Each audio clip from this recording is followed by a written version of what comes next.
In the Western Ghats, Pulipandi, a unique tiger, roamed. He wasn't fierce or fearsome like the others. Oh no, Pulipandi was a prankster. He loved to play tricks on the other animals. Sometimes, he would hide behind bushes and let out a gentle roar, just enough to make the monkeys jump. Other times, he would paint stripes on rocks so they looked like him, and the poor deer would tiptoe away in confusion. The jungle animals would laugh, sometimes get annoyed, and sometimes run away. But they all knew Pulipandi meant no harm.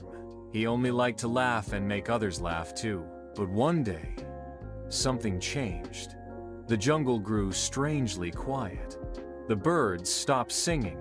The river whispered instead of rushing. And even the wind tiptoed through the trees. A strange smell filled the air.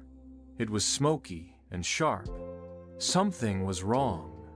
A group of humans had entered the forest, not to walk gently or explore, but to cut, to dig, to take. They brought big machines, loud noises, and danger. The trees began to fall. The birds flew away.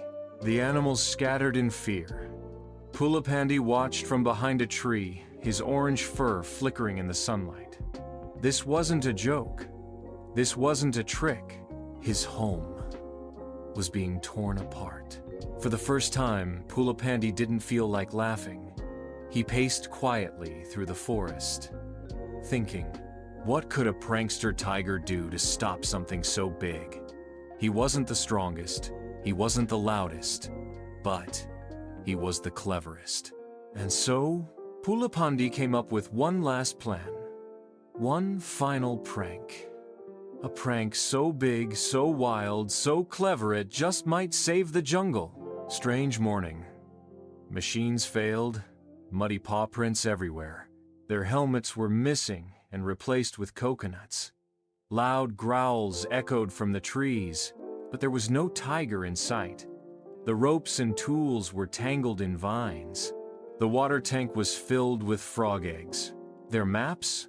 All gone, and in their place were piles of leaves shaped like roaring tiger faces. The workers were confused, scared, and very, very itchy from the prickly powder Pulipandi had secretly rolled in and rubbed on their bags. It wasn't long before the forest cutters packed up their things and left running and tumbling through the trees, never to return. And just like that, the jungle was safe. The animals peeked out from their hiding places. The birds returned, chirping with joy. The monkeys laughed. Even the wise old owl gave a proud hoot. Pulipandi stood on a hill, looking over his jungle. The wind brushed through his fur as the sun began to rise. He gave a soft chuckle, just a small one. Because that day, Pulipandi didn't roar. He didn't prank, he didn't hide behind a bush. He simply smiled. It was his last big laugh knot, the kind that made fun, but the kind that made a difference. And from that day on, the animals of the Western Ghats never forgot the tiger who saved their home with wit, heart, and just a little mischief.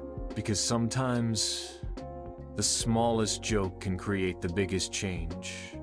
And sometimes, the funniest heart can be the bravest one of all.